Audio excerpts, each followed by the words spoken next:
Welcome to Real Life with Jenny. My name's Jenny Senapataratna. Grab your favorite drink, get a snack, and we'll get started.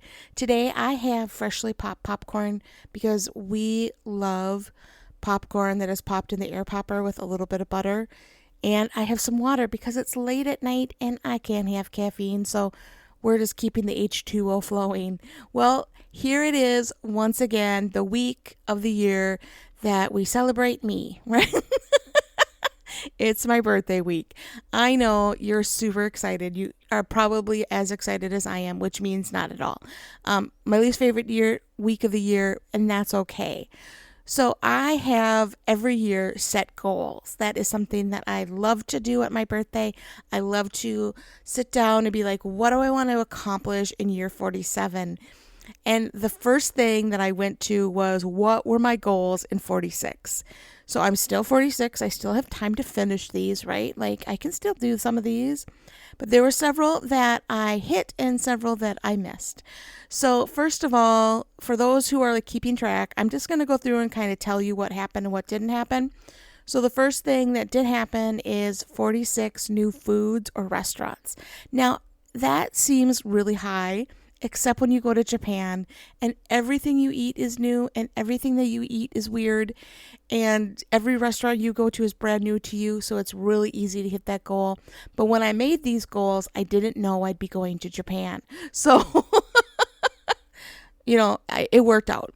The second goal that I did make is I made an audacious goal, which I was really nervous about, at 146 books for the year, because I read pretty decent sized books. I listen to books. I read some books. Most of it's listening. And as of this moment, I have 13 minutes left on one book. And if I finish that book tonight after I'm done with this podcast, I will have finished 214 books in a year. That's a lot of books. Like, am I doing anything else? Is really what we should all be asking ourselves right now. What else is Jenny doing with her life? So I'm actually thinking about taking that skill and maybe starting a blog or a podcast or a YouTube video. I'm not 100% sure. I'm still really praying about that because I read a ton of books and I really feel like there's no place to look up whether a book is appropriate, age appropriate, or there's swearing in it, or there's gore in it, or there's a little too much romance in it. All those pieces, it's really hard to find. It's great to find out whether a book's good or not, or great. You can find that anywhere, but really it's hard to find content reviews. And so I'm kind of thinking about doing that. Anyway, that's a side note, and that's not a goal. The one thing that I did not do is I did not write my rough draft for my new book. In fact, I never sat down a day all year round and even worked on it. And that is part of writing a book. So if you are out there and you're thinking about writing a book and you're like, Jenny, how do I write a book? And I feel so bad because people ask me all the time, Jenny, how do I write a book? Because I'm the last person that really should give advice on writing books. I've only written one, right? But people ask me all the time, and I say what is the famous quote by whoever said it, and I don't even know to give them credit, but the quote is, sit down and write. That's how to write a book, and I did not do that this year. But about a month ago, I realized that it was almost my birthday. And it's that moment of like, oh no, here it comes again. What am I going to do? Don't freak out, Jenny. It'll be fine. But I knew that I love making goals. And so that's kind of what I was like, okay, I'm going to make goals. And I started writing out my goals and kind of what I wanted to do with different things. And I really try to hit spiritual and emotional and mental and all those pieces, things that I love, things that I need to work on, making those kind of things. And God just spoke something to me that I was like, oh, okay. So my word for the year is ensure.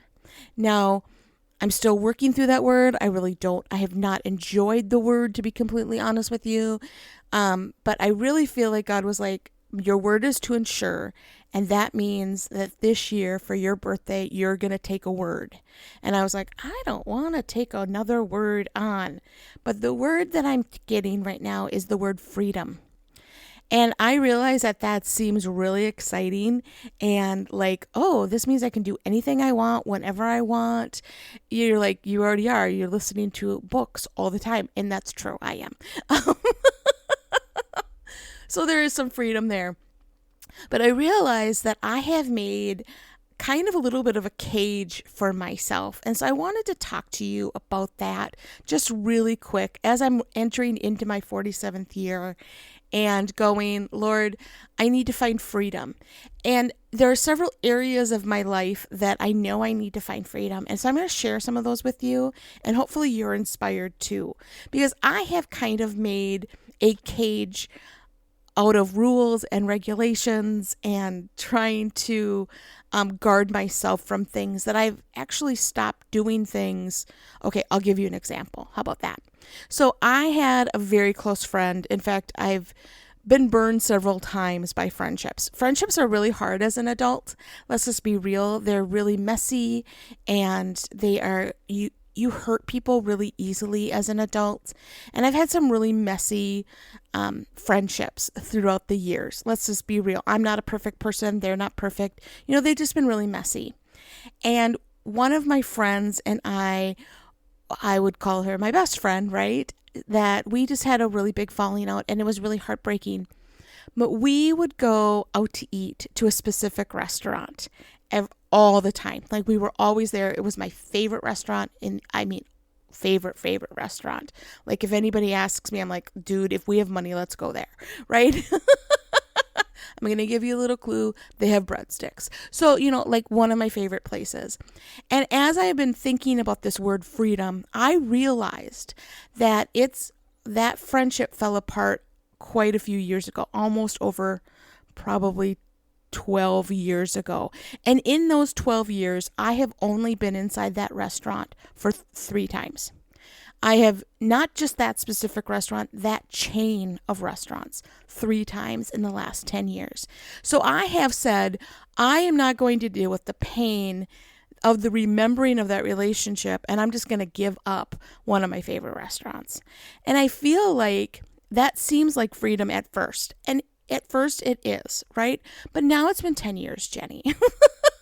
It is time to take back my favorite restaurant, make new memories, and really move forward and deal with the grief and the things I did wrong and the things maybe she did wrong, and just really kind of, can I patch that relationship? Probably not. It has deteriorated beyond probably what I can fix. God can, but I can't, right? But I can move on and I can fix myself. And I can start going back to what used to be my favorite restaurant. So my daughter and I are actually going there for my birthday. And we invited my husband too. I don't know if he's going to come. I don't think he's decided, but because he's not a huge fan of the restaurant. But, and I'm like, I'm going to take this back. I am going to stop living in the past and I'm going to move forward. I'm going to live in freedom and I'm going to make new memories of this place. And so it is just small things like that. Now I realize that it's not that big of a deal, but there are so many things in our lives that we stop doing or we start doing as a protection for ourselves, as a way of coping, or, we all have a coping mechanism. We all have things that we do that have helped us in the past. And a lot of times we need to let them go. We grow and we no longer really need that, but we hold on to it out of routine or out of kind of fear, out of the fear of like, what if I have to deal with those feelings again? What if I have to maybe I'm not as healed as I thought I was, and all of a sudden I'm going to be crying in the restaurant. It's okay. Now, I hope I'm not crying in the restaurant. Let's just be very real. But, I need to stop living in the jail, I would say. And I realize that's a little harsh, but that I've put myself in. That I have just said, you know what, I'm no longer going there because I don't want to face the feelings that I have and how much I miss this person and how much I am afraid to let someone else in that closely. I have let several people in that closely, even just in the last 6 months, which for me has been a huge thing because I am really scared to be hurt again. And we need to live in freedom, because I know that I'm not the only one out there that's been hurt and that has been burned by people or a church, or, I mean, we really could name 1,000 things, right? And we've put up boundaries and we've put up things to protect ourselves. And I think sometimes there are points in our lives where we have to tear those down and go, okay, I'm going to move on and I'm going to live in some freedom here. So that's my encouragement to you as I'm turning 47, and I'm going to start breaking down some of these little barriers that I've made. There are a couple others that I'll be sharing with you probably throughout the year as I start conquering them and praying through them, because some of them are a little bit bigger. I'm talking about a restaurant here. It's okay, Jenny. But there are some things in my life that I've put up as a protection for myself. And even that I'm acknowledging now that I haven't let many people in as closely as I used to because I've been burned. That's a big step for me. And I think that we all need to kind of take some time and go, Lord, what freedom am I not living in? What have you said? Hey, you know what? It's okay. It's okay to go to the restaurant and I will help you. I will walk through this with you. And that's what I love. I love that the Lord really knows before you even get there what you need and what is his plan is so important. So yesterday, actually, I got up and it was one of those days that I was like, okay, here we go. We're going to do life. And I felt like God was like, hey, Jenny, I really be productive. And then I need you to take a nap. And I don't nap. I always think I'm going to nap. I'm always like, I'm going to go nap. And then I end up staring at the ceiling or whatever. And I brought my car into the shop because it needed to be fixed. So we brought the car and dropped that off. I came back, I laid down, and I was out like a light, which was very rare for me. And I actually woke up because the dog rolled off the bed, because he had fallen asleep and rolled off the bed. And it was quite terrifying for both of us, I think. But anyway, poor dog, he's fine. He really is, I promise. He's good now. So I took this nap, I got up, and I'm feeling refreshed, and I come out, and my husband's like, hey, guess what? They were able to get the car in early. Should we go pick up the car? And I'm like, well, I really don't want to leave the house again, but yeah, let's go do it. So we went, and we picked up the car early. It was 24 hours earlier than we were supposed to get it. Got home. I started making dinner. I'm making dinner, and I'm about 5 minutes from dinner being done. And I get a phone call from my mom, and I looked at the clock and I was like, oh, my mom never calls me at this time because she knows we eat dinner at the same time every single night. That's just who we are.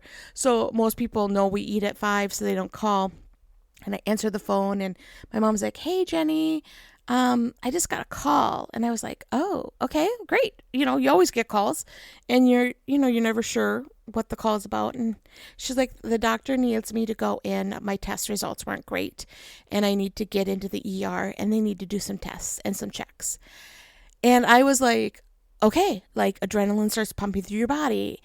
And I get the dinner done, and she needed to do a little bit of packing to make sure she could stay over if she stayed overnight. And so I ate some quick dinner, and I got in the car, and it was just like God said, hey, did you see that I knew this was happening? Because I got into my car, because my car had been fixed 24 hours earlier than it should have been. I had taken a nap, and I was out with my mom really late, trying to make sure that she was okay and that she got checked in and everything was okay. And she is okay. She's doing great. But God knew that I would need that half an hour, 45-minute nap to make it through the night, and not, because I'm not much of a night owl. I'm not a morning owl. I'm not really an owl, I think. It's really the key. But God already knew. He already had set things in motion, knowing that I would need my car and I would need some rest to be able to be there for my mom.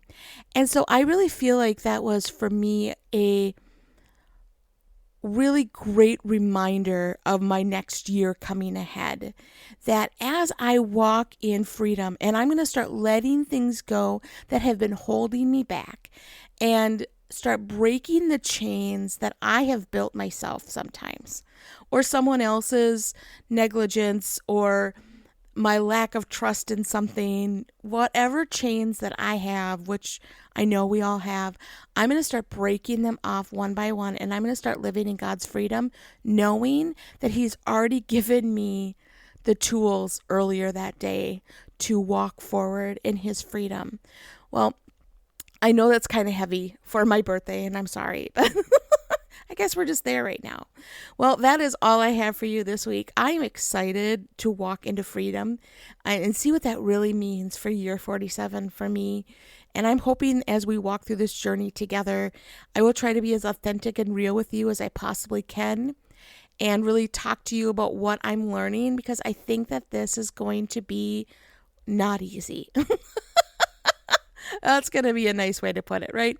So this week, we're going to conquer the fear of going to the restaurant and having those emotions come up.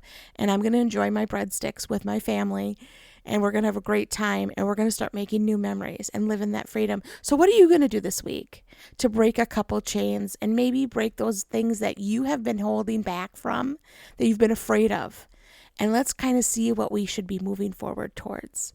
Well, you can find me at Real Life with Jenny on Instagram, Facebook, and Be Real. Come on, join Be Real. It is really fun. You'll have a blast. And you can, it's not sponsored. I just love Be Real. I think it's hilarious. Anyway, you can also find me at christconnection.cc/Jen. All of my info is there. I'm very excited about year 47. I'm not excited about the birthday, but I am excited about 47 years that I will finally live in God's freedom as He helps me. I won't be doing it by myself, but God will be walking there, setting things up for me, making sure that He's got a plan, and I'll be walking with Him as He breaks every chain, and I can live in His grace and His mercy and start loving myself again, and probably even loving others in a much better way. You have a great week.